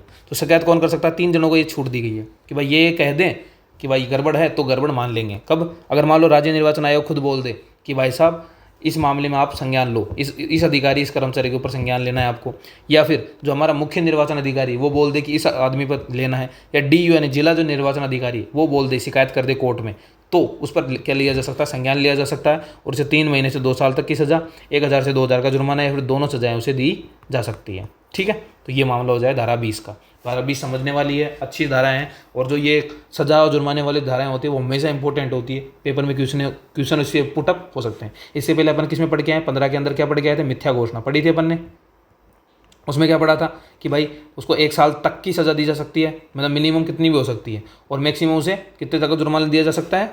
2000 से 5000 रुपये तक का उसे जुर्माना लगाया जा सकता है। दोनों चीज़ें पढ़ी थी अपन ने। और अब पढ़े हम 20 पे। 15 और 20, 5 का गैप है, दोनों समझ लेंगे अपन। और इसके अंदर कितनी सजा है, इसमें तो निर्वाचन नामावली में अगर गलत सूचना देगा तो मर रहा है। और इसमें कैसे मरेगा आदमी, जब अगर निर्वाचन नामावली बनाने में या उसके निर्वाचन के दौरान कोई काम चल रहा है, अगर उसमें अंदर गड़बड़ कर देता है तो उस पर क्या लगाया जा सकता है, 3 महीने से 2 वर्ष तक की तो सज़ा और 1000 से 2000 तक का जुर्माना उस पर लगाया जाता है। दोनों याद रखना है, ठीक है। कोर्ट स्वतः संज्ञान नहीं लेगा। कौन कौन के कहने पर, स्टेट इलेक्शन कमीशन हो, सीईओ या डीईओ के कहने पर ही कोर्ट क्या करेगा, शिकायत पर ही ये सजाएं मुकद्दर करेगा या फिर देगा, ठीक है। ये होगी धारा 20 हमारी। आगे चलते हैं, धारा 21 की बात करते हैं। धारा 21 के अंदर सदस्य होने के लिए योग्यता, अगर आपको नगर पालिका सदस्य बनना है तो उसके लिए आपके पास क्या क्या योग्यताएं होनी चाहिए, क्या क्या एलिजिबिलिटीज़ होनी चाहिए, उसकी बात हम 21 के अंदर करते हैं। इसके अंदर निर्वाचन के किसी वार्ड का निर्वाचक, निर्वाचन में नगर पालिका के किसी वार्ड का निर्वाचक होना चाहिए। निर्वाचक का मतलब यानी होना चाहिए, मतलब वो वहाँ पर वोट देने का अधिकारी होना चाहिए। अगर वो वहाँ पर वोट देने का अधिकारी है, वोट दे सकता है, तो वहाँ पर वो चुनाव के लिए भी खड़ा हो सकता है। फिर उसकी उम्र कितनी हो जानी चाहिए, वोट देने के लिए तो 18 साल होनी चाहिए, लेकिन अगर उसमें सदस्य बनने के लिए खड़ा होना है, उम्मीदवार बनना है, तो उस कंडीशन में उसके पास 21 साल की उम्र होना जरूरी होता है। इसके अलावा आरक्षित सीट जैसे एसटी है, एससी है, ओबीसी है या जो महिला वर्ग है, तो आरक्षित सीट पर आरक्षित वर्ग का ही उम्मीदवार होना चाहिए। ऐसा नहीं है कि वुमन की सीट पर आदमी खड़ा हो रहा है या एसटी की सीट पर आदमी जनरल का खड़ा हो रहा है, ऐसा नहीं हो सकता, ठीक है। इसके अलावा अन्य शर्त कुछ जैसे दी हुई है, वो एक इंपॉर्टेंट है, वो याद रखनी है कि जो परिवार के सदस्य हैं वो खुले में सोच नहीं जाने चाहिए। ये एक इम्पोर्टेंट है जो हमको हमारे जहन में नहीं आती है जल्दी से, तो ये हमें याद रखनी है कि भाई ये तीनों तो समझ में आती है कि भाई जहाँ पर है वहीं का निवासी होना जरूरी है, वहाँ पर वो वोट देने का अधिकार होना चाहिए, 21 साल की एज हो जानी चाहिए, जो रिजर्वेशन वाली सीट है उस पर रिजर्व कैटेगरी का आदमी होना चाहिए। पर जो ये वाली परिवार का सदस्य खुले में सोच नहीं जा सकते, परिवार उम्मीदवार ही नहीं, ये इंपॉर्टेंट है, परिवार का सदस्य मतलब पूरा परिवार ही सोच बाहर नहीं जाएगा, घर में शौचालय होना जरूरी है उनके लिए, ठीक है। तो धारा 21 ये है, अगर समझ में, कोई ज़्यादा टफ नहीं है, ईजी सा है। फिर 21A आ जाता है, ये इंपॉर्टेंट है हमारे लिए और समझने वाला भी है। 21A क्या कहता है कि कतिपय कुछ स्थानों पर निर्वाचन के लिए विशेष योग्यता है। ये क्या है, तो राजस्थान सरकार कुछ नगर पालिकाओं में आयु फिक्स कर सकती है। तो राजस्थान का सरकार क्या करेगी, एक ऑर्डर निकालेगी और कुछ नगर पालिकाओं के अंदर आयु की लिमिट 21 से 35 कर देगी। भाई 21 के बाद कितने वाला भी लड़ सकता है, ये वाला मैक्सिमम की लिमिट नहीं दी हुई है। किसमें, इस वाले में भाई 21 मिनिमम होनी चाहिए, मैक्सिमम कितना भी हो उससे कोई मतलब हमें नहीं है। लेकिन यहाँ पर क्या किया हुआ है, 21 से 35 यानी 21 साल मिनिमम होनी चाहिए और मैक्सिमम 35 साल का आदमी ही चुनाव लड़ सकता है। इससे क्या होता है, युवाओं जो प्रतिनिधि है या जो युवा उम्मीदवार है उनको बढ़ावा देने के लिए सरकार ये कार्य करती है। भाई 21 से 35 यानी इसका मतलब जो युवा है वही चुनाव लड़ेगा मेनली, तो युवाओं को इससे क्या मिलेगा, बढ़ावा मिलेगा। तो इसी क्या कर सकते, कुछ नगर पालिकाओं में राज्य सरकार ऑर्डर निकाल के ये कार्य कर सकती है, ठीक है। इसके लिए कुछ भाई कितनी सीटें होंगी इनकी, तो इनके लिए भी एक रूल बना रखा है गवर्नमेंट ने। क्या, अगर जो रिजर्वेशन वाली सीटें हैं यानी एससी, एसटी, ओबीसी और जो महिलाओं वाली सीट है, अगर वो सीट 3 या 3 से कम है, अगर कम है उस कंडीशन में तो क्या होगा कि जो ये स्पेशल वाली सीट है वो सिर्फ एक ही होगी। कितनी होगी, एक। मान लो कोई नगर पालिका है, उसके अंदर टोटल 5 सीटें हैं, ठीक है, और उसके अंदर 2 सीट किसकी है, रिजर्वेशन वाली है, यानी एससी की और एसटी की है। तो उस कंडीशन में 2 से यानी 3 या 3 से कम हो गई, तो उस कंडीशन में स्पेशल वाली सीट कितनी हो सकती है, मैक्सिमम एक ही स्पेशल वाली सीट हो सकती है। लेकिन अगर जो आरक्षित वर्ग है उसकी जो सीट है वो 3 से अधिक है, तो उस कंडीशन में जो उसकी सीट होगी वो मैक्सिमम 2 हो सकती है, यानी 1 और 2, यानी अगर 3 से कम है तो 1 होगी और 3 से ज़्यादा है तो मैक्सिमम 2 ही हो सकती है। तो ये वाला क्राइटेरिया इसके अंदर रखा गया है। फिर उसी तरह अगर जनरल कैटेगरी की बात करें तो उस कंडीशन में अगर 5 या 5 से कम सीटें हैं तो विशेष सीट केवल 1 होगी। अगर 5 या 5 से कम सीट है तो 1 होगी, लेकिन 5 से अधिक है तो हर 5 सीट पर 1 सीट किसकी हो जाएगी, स्पेशल वाले की हो जाएगी। आया समझ में? इसको मैं आपको समझाता हूँ, रुको। देखो इसको मैं हम यहाँ डिटेल से समझते हैं, ठीक है। मान लो कोई नगर पालिका है और उसके अंदर टोटल सीट 20 मान लेते हैं, ठीक है, टोटल 20 सीटें हैं। इसके अंदर रिजर्वेशन वाली सीटें हैं कुछ और कुछ नॉन रिजर्व यानी जनरल की सीटें हैं, ठीक है। इसके अंदर जो रिजर्वेशन वाली सीट है वो 2 है, 3 से कम, 3 या 3 मान लेते हैं, 3 या 3 से कम है। और अगर जनरल वाली सीटें बची कितनी, भाई 3 हटा दो, 20 में से कितनी बची, 18 सीटें, सॉरी 17 सीटें, 17 सीटें जनरल की है। तो इधर कितने हो जाएंगे, 3 या 3 से कम वाली कंडीशन लगेगी, इसमें लगेगी। तो अब लगाओ, इसमें कितनी सीट मिलेगी, स्पेशल वाली, स्पेशल सीट वाली एक ही रहेगी, स्पेशल यानी 21 से 35 वाली एक सीट इसमें मिलेगी उनको, यानी 3 में से 1 सीट किसके पास जाएगी, उस कैटेगरी के युवा के पास जाएगी। फिर 17 सीटों की बात करते हैं जनरल वालों। अगर जनरल की 17 सीटें हैं, इसमें से यानी 5 या 5 से अधिक पर कितनी होगी, हर 5 पर 1, हर 5 पर 1, हर 5 पर 1 मतलब 15 है टोटल। तो 17 में 5 का भाग दो, कितनी, 3, मतलब 3 पॉइंट कुछ हो रही है, यानी 3 सीटें रह सकती। कितनी होगी इसमें सीट, तो इसके अंदर स्पेशल वाली सीट कितनी रहेगी, 3। ठीक है। अगर अब दूसरी कंडीशन लेते हैं, मान लो दूसरी कंडीशन लेते हैं कि ये वाला मामला हमारे 10 सीटों के लिए है। कितने सीटों के लिए, 10 सीट के लिए है। और इधर जो सीटें हैं रिजर्वेशन वाली, रिजर्व सीटें हैं वो हमारे पास 7 है। रिजर्व सीटें कितनी, 7 है। और इधर कितनी है, जो जनरल वाली सीटें हैं वो कितनी बचती है हमारे लिए, 7 में 3 सीटें बचती है। तो इन 3 में से यानी 5 से कम वाली कंडीशन हो गई, तो 5 से कम होगा तो मिनिमम 1 सीट स्पेशल वाली रखी जाएगी। तो स्पेशल वाली सीट कितनी रहेगी, इसमें तो 1 रहेगी। लेकिन इधर देखो, इधर 3 से अधिक वाली कंडीशन आ गई, तो मैक्सिमम सीट कितनी हो सकती है, इधर मैक्सिमम सीटें 2 हो सकती है। कितनी हो सकती है, 2, मतलब इसमें 1 भी रखी जा सकती है और 2 भी रखी जा सकती है। तो क्राइटेरिया पर डिपेंड करेगा भाई 1 है या नहीं है, तो उम्मीदवारी तो 1 या 2 मैक्सिमम इसमें हो सकती है। आगे समझ में, तो ये समझना है आपको, 21 ए के अंदर ये समझना था। 21 से 35 एज वाला के ये याद रखना है। और सीट वाला जो कन्फ्यूजन है वो नहीं होना चाहिए, आपको समझ में आना चाहिए कि अगर रिजर्वेशन वाली सीट है, 3 से कम सीटें हैं तो 1 रखी जाएगी, 3 से अधिक है तो 2 मैक्सिमम सीटें उसे मिल जाएगी। लेकिन जनरल है, 5 या 5 से कम है तो 1 सीट, और 5 या 5 से अधिक है तो उस कंडीशन में हर 5 सीट पर 1 सीट स्पेशल कैटेगरी वाली हो जाएगी। आगे समझ में, आगे चलें, ठीक है, ओके। फिर आ जाते हैं हम धारा नंबर 22 के ऊपर। इसमें क्या है, 1 से अधिक वार्ड के लिए चुनाव लड़ने पर बैन है। यानी आप एक उम्मीदवार एक ही वार्ड है से क्या लड़ सकता है, चुनाव लड़ सकता है।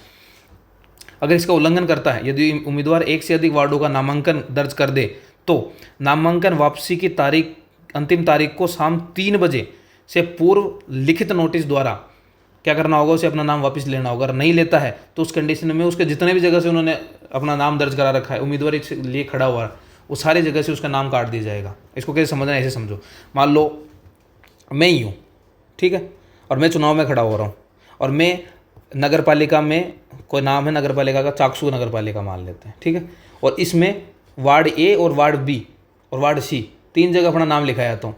भाई मैं ए से भी खड़ा हो रहा हूँ, सी से भी खड़ा हो रहा हूँ, बी से भी खड़ा हो रहा हूँ, तीनों से खड़ा हो रहा हूँ। तो अब इसकी एक क्या फिक्स डेट होती है कि भाई इस तारीख से इस तारीख तक आप नामांकन दर्ज करा सकते हो, और इस तारीख से इस तारीख तक अपना नामांकन वापस ले सकते हो। तो दर्ज कराने की भी एक डेट होती है फिक्स, भाई इस दिन से इस दिन तक वापस लेने की। तो जिस दिन अपन को वापस लेने के लिए लास्ट डेट है, मान लेते हैं 20 तारीख है लास्ट डेट, तो 20 तारीख को अपने को क्या करना होगा, अपना नाम कितने बजे, शाम के 3 बजे से पहले शाम के 3 बजे से पहले अगर मैं अपने 2 जगह से नाम हटा लेता हूँ, चाहे ए और सी से हटाऊँ, चाहे बी से हटाऊँ, किसी भी दो से हटाकर एक में अपना नाम रख देता हूँ, तो मेरा नाम बच जाएगा और मैं उस जगह से चुनाव भी लड़ सकूंगा। लेकिन अगर मैं शाम के 3 बजे तक किसी से भी अपना नाम नहीं हटाता हूँ, ना से ए से हटाता हूँ, ना बी से हटाता हूँ, ना सी से हटाता हूँ, तो उस कंडीशन में तीनों जगह से मेरा नाम हट जाएगा ऑटोमेटिकली। कैसे, ऑटोमेटिक हट जाएगा, किसी को बोलने की जरूरत नहीं है, और मेरे पास नोटिस आ जाएगा कि भाई साहब आप जो उम्मीदवारी है उससे बर्खास्त कर दिए जाते हो, आप बाहर निकाल दिए जाते हो। तो ये वाली क्राइटेरिया हमें समझ में आनी चाहिए कि भाई ऐसे किया जा सकता है। ओके, फिर आते हैं हम 23 पे। मान लो अगर आचार संहिता लग जाए, उसके बाद कैसे, यानी यानों ध्वनि विस्तारकों आदि के उपयोग पर रोक।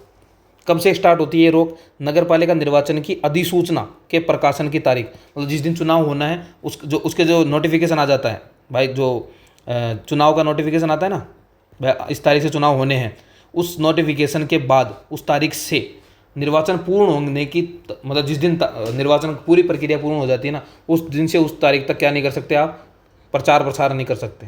अपना जो एडवर्टाइजमेंट है, अपना जो प्रसार प्रचार है वो बंद करना आपको पड़ता है। ये किस किस पर लागू होता है, तो उम्मीदवार पर और उसके अभिकर्ता का शब्द आपको वहाँ मिलेगा एग्जाम में, अभिकर्ता शब्द। इसके लिए आप एक इंग्लिश का देखना, वहाँ पर एजेंट मिलेगा आपको, मतलब जो उम्मीदवार होते हैं उसके अगल बगल में नहीं घूमते बहुत सारे लोग, आए समझ में, हाँ वही। तो उन लोगों का एजेंट कहा जाता है। तो उम्मीदवार और उसके एजेंट्स क्या नहीं कर सकते, तो होर्डिंग नहीं लगा सकते, पोस्टर, बैनर, या जो ध्वनि विस्तारक, ध्वनि विस्तारक का मतलब जो साउंड है, लाउड स्पीकर वगैरह, उसका यूज नहीं कर पाएंगे। ठीक है, तो किस पर बैन है, तो इस चीज़ पर बैन किया जाएगा। इसके अलावा किसके द्वारा लगाया जाएगा, तो राज्य निर्वाचन आयोग के द्वारा। किसके द्वारा, राज्य निर्वाचन आयोग के द्वारा इस पर बैन लगाया जाता है। ये वाली बात आपको यहाँ तक समझनी है। एक बार यहाँ तक समझाता हूँ, फिर आगे वाली बात समझाऊंगा आपको कि अपन ने इसमें क्या पढ़ा 23 में। ये भाई जब नोटिफिकेशन आ जाता है उसके बाद क्या लग जाती है, गवर्नमेंट के द्वारा आचार संहिता लगा दी जाती है। ये तो आपको पता होगा, और सिंपल है, जैसे नोटिफिकेशन आता है और उसके बाद क्या लगा देते हैं, आचार संहिता लगा देते हैं, पुलिस वाले बाकी सब बहुत अलर्ट हो जाते हैं, बाकी सब बहुत स्ट्रिक्टली फॉलो करना पड़ता है सब चीज़ों को। तो ये हो जाता है। और इसी दौरान क्या होता है, आचार संहिता के पूरे दौरान, आचार संहिता इसी टाइम लगती है, अधिसूचना जारी होती है, जब तक पूर्ण नहीं होती तब तक जो आचार संहिता कंटिन्यू रहती है। तो इस आचार संहिता के दौरान आप क्या नहीं कर सकते, एडवर्टाइजमेंट नहीं कर सकते, खुद का प्रचार प्रसार नहीं कर सकते, खुद का किसी भी तरीके से होर्डिंग, पोस्टर, बैनर, यान, ध्वनि पुस्तिका किसी का यूज़ नहीं करोगे। ना तो उम्मीदवार खुद करेगा और ना उसके एजेंट के द्वारा ये काम किया जाएगा। ठीक है। और ये जो बैन अब किसके द्वारा लगाया जाएगा, जो बैन लगाती है वो राज्य निर्वाचन आयोग के द्वारा ये बैन लगाया जाता है। फिर अगर इसमें आप मान लो उल्लंघन करते हो, इसका मान लो इसका पालन नहीं करते, उल्लंघन करते हो, तो क्या आपको सज़ा मिलेगी। तो आपको 2,000 रुपये का जुर्माना लगता था पहले, लेकिन इसको बढ़ा दिया आजकल, क्योंकि 2,000 से लोगों को फ़र्क पड़ता नहीं है, तो 5,000 का जुर्माना लगा दिया गया इसके मामले में। इसके अलावा 6 साल तक आपको चुनाव पर के लिए बैन लगा दिया जाएगा। क्या है, 5,000 का जुर्माना लगाया जो लगा है, ये 7 में प्लस, यानी यह वाला कंडीशन नहीं है इसमें और वाली कंडीशन है। यानी 5,000 जुर्माना तो लगेगा, 6 साल के लिए आपको बैन और कर देंगे, मतलब 6 साल तक आप चुनाव, यानी इस 5 साल नहीं लगोगे, और अगला जो चुनाव, मैंने 2 चुनाव गए आपके, ये समझ लो आप, और 2 चुनाव के बाद तो इंसान का जो चुनावी करियर है वही समाप्त हो जाता है मोस्टली।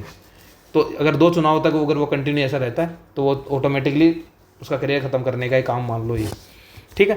फिर इसके अलावा ये वाली बात मैं आपको पहले समझा चुका हूँ कि स्वतः संज्ञान नहीं लेगी। किसके कहने पर लेगी शिकायत, पहले तो वहाँ पर तो SEC, CEO और DEO तीनों की बात थी, लेकिन यहाँ पर सिर्फ SEC द्वारा प्राधिकृत, उसके द्वारा जो प्राधिकृत अधिकारी है उसके शिकायत करने पर ही कोर्ट इस मामले में फैसला देती है।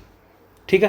तो ये मोटी मोटी बात है, बहुत इंपॉर्टेंट बात है, हमें समझनी है कि आचार संहिता के दौरान, यानी जब अधिसूचना जारी कर दी और जब तक चुनाव पूरा नहीं होता तब उस दौरान आप अपना एडवर्टाइजमेंट किसी भी तरीके से नहीं करना, होर्डिंग लगाओगे, ना पोस्टर, ना बैनर, या ना किसी लाउड स्पीकर वगैरह, ना खुद करोगे ना अपने एजेंट के माध्यम से। बैन कौन लगाएगा, तो राज्य चुनाव आयोग, उसके द्वारा बैन लगाया जाएगा। सज़ा कितनी दी जाएगी, तो सज़ा 2,000 थी पहले, लेकिन अब उससे 5,000 रुपये जुर्माना कर दिया गया है, साथ के साथ आपको 6 साल के लिए चुनाव से बैन कर दिया जाएगा। इसके अलावा कोर्ट स्वतः संज्ञान नहीं लेगी इस मामले में। राज्य निर्वाचन आयोग के प्राधिकृत जो अधिकारी हैं उसके द्वारा शिकायत की जाएगी कोर्ट के अंदर, और कोर्ट फिर ये फैसला सुना सकती है। ठीक है। फिर आ जाता है हमारा धारा नंबर 24 के अंदर सदस्यों के लिए साधारण अयोग्यताएं। भाई साधारणतः इन चीज़ों को देखकर हम सदस्यों को अयोग्य डायरेक्टली कर देंगे। वो बात किस में लिखी है, धारा 24 के अंदर। तो 24 के अंदर उनकी अयोग्यताओं के बारे में लिखा गया। सबसे इंपॉर्टेंट वाली मैंने सबसे ऊपर लिखी है, सबसे इंपॉर्टेंट से, मतलब ज़्यादातर क्वेश्चन पूछ सकते हैं और सबसे ज़्यादा जो कंफ्यूजन हो सकता है वो इसी की वजह से हो सकता है। तो क्या है वो कि 27 नवंबर 1995, ये रेट अपने दिमाग में फिक्स कर लो भाई, 27/11/1995 दिमाग में, जहन में फिक्स कर लो, कैसे भी करो मुझे नहीं पता, पर ये वाली डेट आपके दिमाग में सेट हो जानी चाहिए।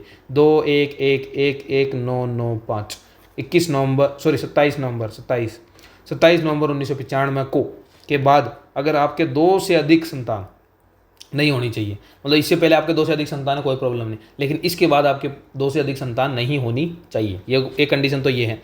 फिर इन 2 संतानों में किस किस को शामिल करना है, किसको हटाना है, ये बात और लिखी है कि एक प्रसव के दौरान संतानें, मतलब मान लो पहला प्रसव हुआ, यानी पहली प्रेगनेंसी हुई और उस दौरान उनके एक बच्चा हो गया। ठीक है। फिर मान लो उसकी सेकंड प्रेगनेंसी हुई और उस दौरान उसके 2 एक साथ जुड़वा हो गए, तो ऐसे तो टोटल 3 हो गए, फिर 2 बाहर हो जाएगा, नहीं, इसमें कोई प्रॉब्लम नहीं है। एक प्रसव को एक बच्चा समझा जाएगा, एक प्रसव बराबर एक संतान।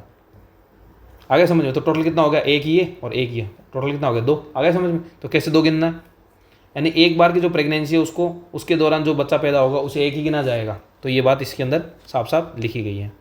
फिर बात करते हैं दत्तक। मान लो आप अपने जो मान लो 1 2 3 हो गए कंटिन्यू, 1 हो गया, 2 हो गया, फिर तीसरा हो गया, और आप क्या करते हो, चुनाव लड़ना है, तो आपने इसको क्या करते हैं, गोद दे दिया किसी को, गोद दे दिया, ले लिया नहीं, दे दिया, गोद दे दिया, मौसी को दे दिया, मामा को दे दिया, किसी को भी दे दिया, ताकि अपन क्या करें, अपने चुनाव लड़ सकें। तो ऐसा आप नहीं कर सकते। क्यों, अगर दत्तक में जो भी, मतलब आप गोद भी दोगे ना, आप जो बच्चा, उसको भी आपके बच्चे के अंदर काउंट किया जाएगा। इसका मतलब आप उस दौरान चुनाव नहीं लड़ पाओगे। इसके अलावा दिव्यांग को शामिल नहीं किया। अगर मान लो आपके एक स्टार्टिंग में बच्चा था और वो किसी कारणवश या किसी जो चिकित्सीय कारणवश, मेडिकल टर्मिनोलॉजी की वजह से, कुछ गड़बड़ की वजह से वो दिव्यांग हो जाता है किसी दौरान, या कोई और वजह से दिव्यांग है, तो उस वजह से उसे क्या करेंगे, इन 2 वाली गिनती के अंदर शामिल नहीं करेंगे। आगे समझ में, ठीक है, ये हो सकता है। तो किसको इसको शामिल करना है, किसको नहीं करना है, समझना है। क्या क्या है भाई, 27/11/1995 के बाद 2 से अधिक संतान नहीं होनी चाहिए, एक तो ये क्राइटेरिया। फिर 2 में किसको शामिल करना है, किसको नहीं हटाना। तो एक प्रसव को तो एक बार मानना है, यानी एक प्रेगनेंसी को बराबर एक बच्चा होगा। फिर दत्तक को इसके अंदर शामिल करना है, अगर मान लो आपने किसी को दत्तक दे दिया चुनाव लड़ने के लिए, तो उसको भी शामिल किया जाएगा, और दिव्यांग को इसके अंदर शामिल नहीं किया जाएगा। आगे समझ में। फिर आ जाता है दूसरी चीज़ के ऊपर, लाभ का पद। किसकी बात करते हैं हम? लाभ के पद की बात करते हैं कि लाभ का पद किसे कहेंगे, किसे नहीं कहेंगे। तो केंद्र या राज्य सरकार के अधीन अगर वो किसी काम पद पर काम कर रहा है, किसी लाभ वहाँ से पैसे कमा रहा है, तो उसे लाभ का पद कहा जाएगा, और इस वजह से उसे जो अयोग्य घोषित किया जा सकता है। इसके अलावा दिवालिया यानी बैंकरप्ट हो गया है। बैंकरप्ट समझते हो? मान लो उसके ऊपर इतना लोन है कि वो अपने जो कमा रहा है पैसे उससे चुका नहीं सकता है, और उसने हाथ खड़े कर दिए, भाई साहब मेरी बस की नहीं है इसको, यानी उसे दिवालिया घोषित कर दिया जाता है। फिर कोर्ट के द्वारा दिवालिया घोषित कर दिया जाता है। तो अगर वो उसे दिवालिया घोषित किया हुआ है कोर्ट के द्वारा, तो वो चुनाव नहीं लड़ सकता। विकृत यानी जो मानसिक रूप से बीमार है, एलिजिबल नहीं है, तो उसे अयोग्य घोषित कर देगी। इसके अलावा सक्षम न्यायालय, ये इंपॉर्टेंट है। कोर्ट वाले मामले को मैंने एक साथ लिखे हैं दोनों। क्या है? मान लो कोर्ट है, दो, इसको समझना है, कोर्ट में आपका केस चल रहा है, और दो कंडीशन हो सकती है। तो आपका फैसला आ गया है, ठीक है, और फैसला आ गया और आपको 6 महीने से अधिक की सज़ा मिल गई है, 6 या 6 से अधिक की सज़ा मिल गई है, तो आप अयोग्य हो जाओगे। इस कंडीशन में आप अयोग्य हो। अगर मामला आपका फैसला नहीं हुआ है, कोर्ट में चल ही रहा है, अभी प्रोसेस में, अभी क्या है, प्रोसेस चल रही है, और ये ज़रूर पता है कि अगर ये प्रोसेस कंप्लीट हो जाएगी तो आपको 5 साल की से अधिक की सज़ा मिलेगी। प्रोसेस के दौरान अगर ये पता है कि ये सज़ा इसकी कंफर्म हो गई तो इसको 5 साल से अधिक की सज़ा मिलेगी, तो उस कंडीशन में भी आपको क्या नहीं करने, आपको अयोग्य घोषित किया जाएगा, आपको चुनाव लड़ने नहीं दिया जाएगा। आया समझ में? ये दोनों कोर्ट वाली बातें आपको समझनी अच्छे से यहाँ पर। वह सक्षम न्यायालय है, 6 महीने से अधिक की उसे सजा दी जाती है, तो उस कंडीशन में वो अयोग्य हो जाएगा। कोर्ट में अगर मामला विचाराधीन है और उससे ये पता चलता है कि 5 साल से अधिक की सजा होने वाली है, हो सकती है, तो उस कंडीशन में आपको एलिजिबल घोषित किया जाएगा। ये जो नहीं कंडीशन है, जैसे ही आप कारावास से बरी होते, दोनों में ही, इसमें और इसमें, दोनों में बरी होने के 6 वर्ष बाद अयोग्यता समाप्त हो जाएगी। इसका मतलब 6 महीने तो ये मान लो आप 7 महीने के लिए कोर्ट में गए, वो कैद में गए, तो 7 महीने, मान लो अक्टूबर में 7 महीना हो रहे हैं आपके, अक्टूबर 2025 में, तो आप कब लड़ सकते हो चुनाव? तो इससे 6 साल बाद, यानी 25 से अक्टूबर 6 2031 के अंदर आप चुनाव लड़ पाओगे। आया समझ में कुछ? भाई 25 में एलिजिबल हुए तो अक्टूबर 2031 के अंदर आप चुनाव पूरा कर पाओगे अपने। ये चक्कर आपको समझना है, ठीक है? तो 6 साल वाली कंडीशन आपको समझ लेनी है। जैसे ही बरी होगे, बरी होने के 6 साल के बाद अपने चुनाव वापस लड़ पाओगे, ठीक है? फिर आगे चलते हैं। इसके बाद अगर खाद्य मिश्रण यानी मिलावट का दोषी पाया जाता है, एक्ट याद रखो तो ठीक है, आप सिंपल याद रखो कि अगर मिलावट करते हो पकड़े गए तो आप चुनाव नहीं लड़ सकते। इसके अलावा आईपीसी एक धारा में याद रखनी, धारा 110 के तहत अगर आपको दोषी ठहराया जाए तो आप अयोग्य घोषित कर दिए जाओगे। अगर आप कोई ऐसा व्यापार करते हो जो सरकार की नज़र में अवैध है तो आप अयोग्य घोषित कर दिए जाओगे। इसके अलावा केंद्र सरकार, राज्य सरकार या स्थानीय प्राधिकारियों द्वारा आपको सेवा से बर्खास्त किया गया, किस वजह से? आपके दुर्व्यवहार की वजह से आपको सरकार से नौकरी से निकाला गया है, तो भी आपको अयोग्य घोषित किया जाएगा। इसके अलावा धारा 35 और 41 के तहत आगे पढ़ेंगे अपन, दोनों धाराएं 35 और 41, अगर इनके तहत भी अगर आपको अयोग्य घोषित किया गया तो यहाँ पर आप ऑटोमेटिकली चुनाव लड़ने के लिए योग्य हो जाओगे। इसके अलावा धारा 245 के अधीन अपराध का दोषी हो, 245 धारा अपन आगे पढ़ेंगे इसमें ही, 245 के तहत अगर आप दोषी हो तो भी आपको इसमें अयोग्य घोषित किया जाएगा। इसके अलावा कुछ मामले नगरपालिका से संबंधित मैंने एक साथ आपको डिजाइन करके एक साथ संकलित करके दिए हैं। जैसे कि अगर आप नगरपालिका में हैं, कहीं से कॉन्टैक्ट में हो और वहाँ पर आपको गबन करते हुए पाया जाता है कि आप नगरपालिका में गबन करते हुए पाए जाते हो, तो उस कंडीशन में आपको चुनाव, भाई आप अभी से गबन कर रहे हो तो अगर आप सदस्य बन गए, अध्यक्ष बन गए, उपाध्यक्ष बन गए तो आप पूरी नगरपालिका को साफ कर दोगे। इसकी वजह से इनको अभी से इनको बाहर रख दिया जाता है। अगर आप मान लो संविदा जो नगरपालिका है उसमें जो भी कॉन्ट्रैक्ट होते हैं किसी से, मतलब पीडब्ल्यू मतलब आप निर्माण से संबंधित कोई होता है या कोई सामान की आपूर्ति संबंधित आपके साथ कोई कॉन्ट्रैक्ट हो, संविदा का मतलब होता है कॉन्ट्रैक्ट, निविदा होती है, तो उस कंडीशन में डायरेक्टली हो चाहे इनडायरेक्टली आप करते हो, आपके घर वालों में से कोई कर रहा हो, तो उस कंडीशन में क्या हो जाएगा, आप अयोग्य घोषित कर दिए जाओगे। इसके अलावा नगरपालिका में 2 वर्ष से अधिक का आपके पास ड्यूज बाकी है, यानी बकाया है, ड्यूज यानी बकाया है, मतलब आपकी मतलब नगरपालिका आपसे कुछ 2 साल पुराना कुछ मांग रही है अभी भी, तो उस कंडीशन में भी आप मतलब आपसे कुछ मान लो आपने कोई गलती की थी, उसका जुर्माना आपके पास पेंडिंग है, या जो नगरपालिका आपसे टैक्स लेना था, टैक्स आपने चुकाया नहीं है, तो आपके पास बकाया पेंडिंग पड़ा है, तो उस कंडीशन में भी आपको चुनाव लड़ने से बाहर कर दिया जाएगा। अगर मान लो न्यायालय जो नगरपालिका है उसने आप पर केस कर रखा है तो भी आप अयोग्य हो जाओगे, और मान लो आपने नगरपालिका पे केस कर रखा है तो भी आप अयोग्य हो जाओगे। इसके अलावा आप नगरपालिका के खिलाफ अगर लड़ रहे हो, वकील हो, नगरपालिका के खिलाफ अगर वकील हो, तो भी आप क्या कर लिए जाओगे, अयोग्य घोषित कर दिए जाओगे। आगे समझ में तीनों बात कि नगर पालिका के खिलाफ आपने केस किया है, नगर पालिका के खिलाफ आप गलत कर रहे हो, या नगर पालिका ने आप पर केस किया है, तो इन सारी तीनों कंडीशन के अंदर आप क्या हो जाओगे, अयोग्य घोषित कर दिए जाओगे। ठीक है, ये वकालत वाली बात मैंने नहीं लिखी, लिख देते हैं। ठीक है, ये सारी बातें हमें याद रखनी है, सारी की सारी समझनी है, याद रखनी है, अच्छे तक याद होनी चाहिए। धारा 24 हम पढ़ रहे हैं। धारा 24 में हमने जो नगर पालिका सदस्यों के लिए जो अयोग्यता हैं उनको दिखाया गया है। इसमें 27 नवंबर 1995 के बाद 2 से अधिक संतानें नहीं होनी चाहिए। एक प्रसव यानी एक प्रेगनेंसी के दौरान जितने पैदा होते हैं उन संतानों को एक ही माना जाएगा। अगर आप भाई 3 हो गए और आप एक दत्तक देना चाहोगे तो उसे भी काउंट किया जाएगा, यानी आप ऐसा करके बच नहीं सकते हो। फिर दिव्यांग को इसके अंदर शामिल नहीं किया जाएगा। लाभ का पद हो तो नहीं कर सकते, दिवालिया हो, विकृचित हो तो नहीं कर सकते। इसके अलावा कोर्ट के मामले में मैंने आपको बताया, आपको अगर फैसला सुना दिया 6 महीने से अधिक की सजा हो गई तो आप अयोग्य हो जाओगे। और आप अगर फैसला प्रोसेस में चल रहा है, अभी सुनाया नहीं है, और उससे ये पता है कि 5 साल से अधिक की सज़ा हो सकती है, तो उस कंडीशन पर भी आपको चुनाव लड़ने से बाहर रखा जाएगा। जैसे ही आप चुनाव मतलब कारावास से बरी होंगे, बरी होने के 6 महीने के 6 साल के बाद आप क्या हो जाओगे, आप योग्य हो जाओगे वापस।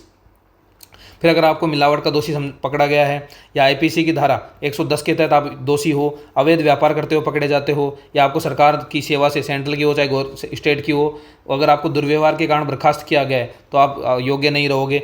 35 और 41 के तहत अगर आप अयोग्य घोषित हो तो ऑटोमेटिकली यहाँ अयोग्य हो जाओगे। धारा 245 के तहत अपराध के दोषी हो तो आप अयोग्य हो जाओगे। अगर नगर पालिका निधि में गबन किया हो, उसके साथ जो कॉन्ट्रैक्ट उसमें डायरेक्टली इनडायरेक्टली आपका योगदान हो, या फिर नगर पालिका में 2 वर्ष से अधिक क्या ड्यूज आपके बाकी हो, या फिर नगर पालिका के खिलाफ आपने केस कर रखा है, या नगर पालिका ने आप पर केस कर रखा हो, या नगर पालिका के खिलाफ आप वकालत कर रहे हो, इन तीनों ही मामले पर क्या हो जाओगे, आप अयोग्य घोषित हो जाओगे।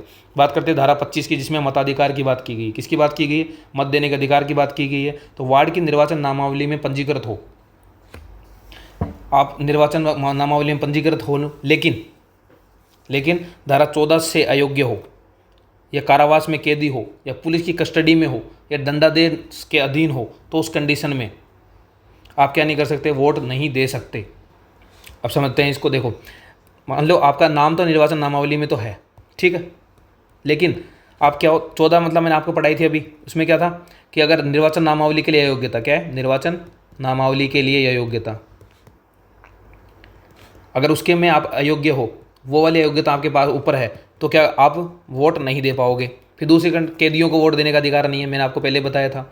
आप पुलिस की कस्टडी में लिए गए हो, आपके ऊपर कोई शक वो है और आपको कस्टडी में लिया गया है, तो आप नहीं कर सकते। या फिर आप कोर्ट के दंडादेश के अधीन हो, कोर्ट में आपको दंड देने के अधीन चल रहा है, आदेश के अधीन हो, तो भी आप एलिजिबल नहीं होगे। इस तरह से मान लो आपने कोई जुर्म किया है, ऐसा कुछ कंडीशंस है, तो आप वोट नहीं दे सकते। और एक ये वाली धारा 14 वाली याद रखनी है कि निर्वाचन नामावली के लिए आप योग्य हो तो यहाँ अयोग्य हो जाओगे। इसके अलावा आपका वोट कब जीरो हो जाएगा, जीरो कर दिया जाएगा कब, चलो एक ही वार्ड में एक से अधिक बार वोट दे दिया, भेज बदल के जा रहे हैं, वोट दे रहे हैं, तो वो नहीं कर सकते। एक ही व्यक्ति एक से अधिक बार वोट दे, मतलब आप एक बार तो वार्ड नंबर ए में दिया है वोट, फिर वार्ड नंबर बी में जाके वोट दिया है, फिर वार्ड सी में जाके वोट दिया है, ऐसे वोट दे रहे हो, तो आपको पकड़ लेंगे और आपके सारे वोट जीरो कर दिए जाएंगे।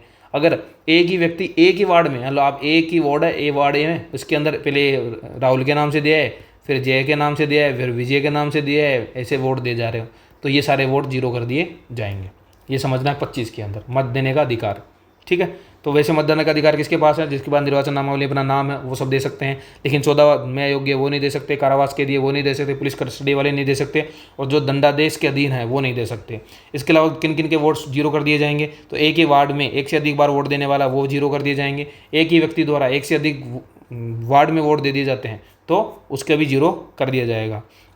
फिर आ जाते हैं धारा नंबर 26। इसमें क्या है, निर्वाचन में मत देने का अधिकार। क्या है, निर्वाचन में वोट देने का अधिकार क्या है, तो ये तो मतपत्र बैलेट पेपर आपको बताया था मैंने, उससे दे सकते हैं, या ईवीएम मशीन के द्वारा, या वीवीपैट के द्वारा दिया जा सकता है। कोई भी निर्वाचक एक से अधिक उम्मीदवारों को वोट नहीं दे सकता। मतलब ऐसा नहीं है कि आप लिस्ट होती है उसके अंदर, और उसके अंदर आपने कमल पर भी लगा दिया, हाथ पर भी लगा दिया, हाथी पर भी लगा दिया, सब पे लगा दिया, इस पे भी लगाया, इस पे भी लगाया, इस पे भी लगाया, ऐसा नहीं कर सकते आप। यानी एक बार में आप एक को ही वोट दे सकते हैं, किसी एक को ही चुन सकते हैं, ठीक है। फिर आप प्रॉक्सी वोट नहीं लगा सकते। प्रॉक्सी वोट समझते हो, प्रॉक्सी लगाई होगी, अगर आप इंजीनियरिंग हो, मेडिकल से हो तो समझते हैं प्रॉक्सी क्या होता है। मतलब मेरे बदले कोई और चला जाए, जैसे मैं हूँ, मैं अभी यहाँ पर नहीं हूँ, मेरा वोट लेना है, तो मेरे घर में से कोई जाके मेरा अपना वोट भी दिया है और मेरा वोटर आईडी लेकर दोबारा मेरा वोट दिया है, तो प्रॉक्सी वोट नहीं दे सकते आप, ये समझना ज़रूरी है। तो प्रॉक्सी वोट नहीं दिया जा सकता, ठीक है। तो ये यहाँ तक है। ठीक है, तो अगर हम आगे पढ़ेंगे तो अपनी क्लास ज़्यादा लंबी हो जाएगी, थोड़ी बोरी भी हो जाएगी, तो अपन यहाँ तक इस क्लास को रखते हैं, धारा 25 तक रख लेते हैं। 25 तक का हम कंप्लीट अगर रिवीजन कर देते हैं, या हम कल इसका रिवीजन करके आगे कंटिन्यू रख लेंगे इसको। ठीक है, धारा 25 तक हम यहाँ कंप्लीट रखते हैं। इसके बाद वाला जो कंटेंट हम पढ़ के पूरा कल 25 और पढ़ के हम 50 तक कंप्लीट कर लेंगे, या जितनी हो पाएगी उतना कर लेते हैं, क्योंकि ज़्यादा लंबी क्लास होने की वजह से आपको बोरियत होती है, समझना थोड़ा मुश्किल हो जाता है, क्योंकि हमारे जो दिमाग है ना, इसकी भी एक लिमिट होती है। 1 घंटे के बाद 10 मिनट का ब्रेक होना चाहिए। तो 1 घंटा हो गया अपनी क्लास को, 10 मिनट का है नहीं, अपना थोड़ा लंबा चलेगा, तो अपन नेक्स्ट क्लास हम इसके बाद वाली अपलोड कर दी जाएगी, तो इसको 25 तक करेक्शन करके कर देते हैं। ठीक है, और इसके अलावा आपके सहयोग की हमें बहुत आवश्यकता है, तो सहयोग करें, हमें इंस्टाग्राम पे फॉलो करें, यूट्यूब पे सब्सक्राइब करें, ज़्यादा से ज़्यादा चैनल को शेयर करें, वीडियोज़ को शेयर करें। आपको अच्छी लगती है तो कमेंट ज़रूर करें, आपके कमेंट वगैरह मेरे लिए बहुत इंपॉर्टेंट है आपको। इसके अलावा आप हमारे टेलीग्राम चैनल से जुड़ सकते हैं, हमारे डिस्कशन ग्रुप है, इससे भी आप जुड़ सकते हैं। इसके माध्यम से आप अपने जो भी डाउट्स है वहाँ हमसे पूछ सकते हैं, डायरेक्टली हम आपको आंसर करेंगे वहाँ पर। इसके अलावा हमारे जो भी PDF वगैरह है, इसकी PDF भी वहाँ पर अपलोड कर दी जाएगी आपको क्लास के बाद ही। आप वहाँ से डाउनलोड करके आराम से उसको A4 साइज़ में आप ले सकते हैं, पढ़ सकते हैं आराम से। और इसके अलावा मैं इसकी अब रिवीजन क्लासेज भी स्टार्ट करूँगा जो हमने पढ़ा है। बस ये धारा 50 तक कंप्लीट हो जाए, उसके बाद हम एक बड़ी रिवीजन क्लास लगा लेंगे, जिसमें हम 2 क्लासेज लगा लेंगे, ताकि आपको जब रिवीजन करना हो तो फटाफट आप वहाँ से देखें, रिवीजन कर सकते हैं। और रिवीजन बहुत ज़रूरी है अपने सब्जेक्ट के लिए। हमारे सब्जेक्ट 40 नंबर की है, और हमें अच्छा खासा मार्क्स यहाँ पर 35+ का हमें टारगेट लेके चलना है। इससे कम तो आने ही नहीं चाहिए हमारी क्लास से पढ़ने वाले स्टूडेंट्स के। इससे कम कम टारगेट लेते ही नहीं। इससे कम तभी आ सकते हैं जब कुछ भयंकर सा आ गया है, कुछ सिलेबस में बड़ा चेंज कर दिया गया है, तो कुछ बात अलग हो सकती है, या कुछ ऐसा पेपर आ गया जहाँ किसी के नंबर नहीं आ रहे, तब भी वहाँ पे हाईएस्ट नंबर हम ही लाने की कोशिश करेंगे। सिंपल लॉजिक ये है। ठीक है, इसके अलावा हमारे जो PSI हिंदी है वो आप वहाँ से देख सकते हैं। अपने जो साथीगण जो SI की तैयारी कर रहे हैं, या अन्य जो वीडियो पटवार मतलब किसी भी तैयारी कर रहे हैं जहाँ हिंदी की आवश्यकता है और अच्छा कंटेंट जिन्हें चाहिए, तो आप वहाँ से हमें यहाँ वो से शेयर कर सकते हैं। ठीक है, तो इसी के साथ आशा है आपको क्लास अच्छी लगी होगी। तो धन्यवाद, शुक्रिया।